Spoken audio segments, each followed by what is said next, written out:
It was opening night at the Grand Theatre in London, Ontario.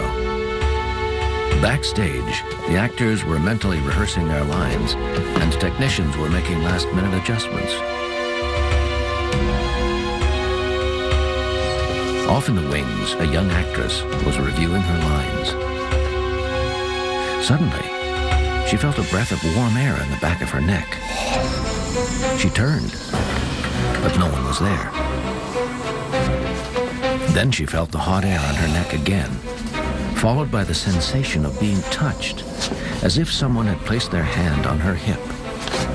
Disconcerted, the young woman returned to her dressing room.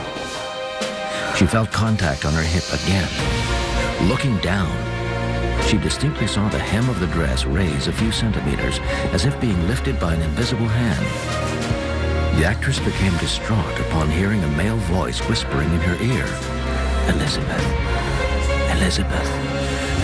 It was opening night at the London Grand Theatre, and if the legend was true, Ambrose Small's ghost was no doubt lurking about. Ambrose Small has disappeared.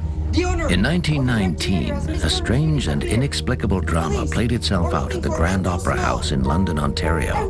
Its owner, the powerfully rich Toronto businessman Ambrose Small, mysteriously disappeared.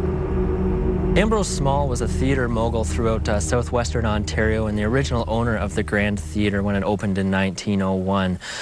When he sold his stake in the Grand Theatre, he cashed a check and had $100,000 in his pocket and has never been seen since, except for his ghost form, which often roams the halls of the Grand Theatre.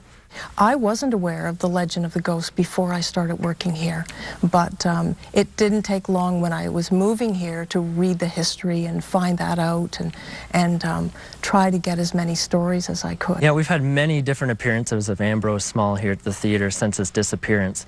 One of the main rumors is that he never misses an opening night and that he's always sitting in his private box that he has. Ambrose is most often seen, or he's known to be seen, in the balcony, which is over there, and that was his favorite seat in the house. Sightings of Ambrose Small, or his ghost, began the night he disappeared. Trouble with that. The night of his disappearance, supposedly the security guard here saw him, and he hasn't been seen since, but supposedly the security guard saw him, and he disappeared in Toronto that afternoon, so that was the first sighting. The sightings became more frequent over time. In May 1927, at the end of a performance, actress Beatrice Lilly thought she recognized Ambrose Small. He was standing at the edge of a hallway, beckoning her to follow him. But as soon as she approached, the man disappeared.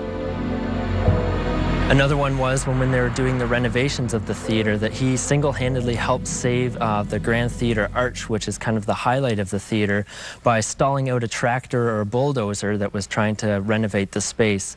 There was only 2 bricks that were holding up the arch, and by Ambrose stalling out this tractor, people noticed this, and we were able to save the magnificent piece of art which is above us here at the theatre. In July 1956, it was Charmian King's turn to meet up with Ambrose Small's ghost. As she was getting ready to leave the amphitheater, she saw a man standing at the foot of a stairway leading backstage. The man was translucent, practically invisible. The apparition was brief, but it lasted long enough for the actress to be able to describe the person she had seen. It was a man in his 50s with a big mustache and a 1920s hairstyle. When she was shown a picture of Ambrose Small the next day, Miss King had no doubt it was the man she had seen. In 1960, during a performance of the Gore Vidal classic Visit to a Small Planet, the actors were dumbfounded to see a seat in the 4th row lower all by itself, as if an invisible member of the audience were sitting down. Then, a few minutes later, the seat went back up to its original position. I believe that the Grand Theatre is haunted in the fact that there's so much history since we opened in 1901. The different sightings that people have had, both people that are visiting the theatre for a show and people that work here. There's so many great stories of Ambrose visiting them that it's hard to not believe in the phenomenon. The legend began to grow over time. A real ladies' man, it was said that Small's ghost had harassed young actresses by touching them inappropriately or whispering their names. The sound of his footsteps in the wings had even disturbed a few performances. People have heard their name called. People have seen apparitions of sort. It might be light, it might be in a human shape, or it might be sounds that they hear, or they have felt a presence near them. One of the actors on stage this year felt on stage as though her slip was below her dress, and she kept trying to move around with that. But of course there was nothing there, so she felt quite sure that there was a presence near her.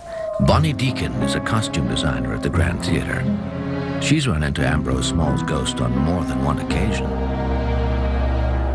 Shortly after my brother died, and I was having a hard time accepting his death, and I started having my name called, but in one ear only, and they would whisper my name quietly, Bonnie, Bonnie, and very clearly like that.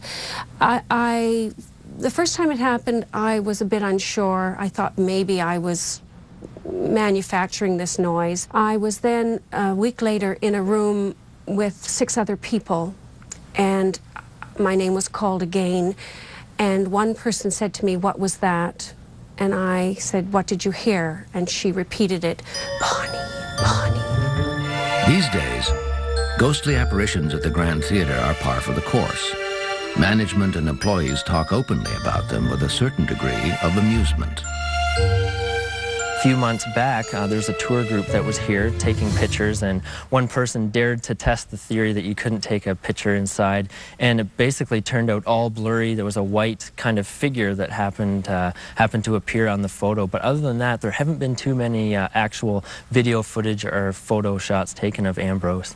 I did have an experience this year for the first time where I was in the house on a dress rehearsal, and I was watching the show on stage, and I was totally engrossed in the show, and suddenly there was a motion on stage right that drew my attention, and so my glance went there, and all I saw was the shape of a person. There were no distinguishing features, but the shape of a person, just light, like that apparition, it was gone.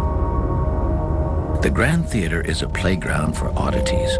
Even now, on top of opening night jitters, actors get the feeling that they are playing to an invisible audience as well, one watching from seats in another world.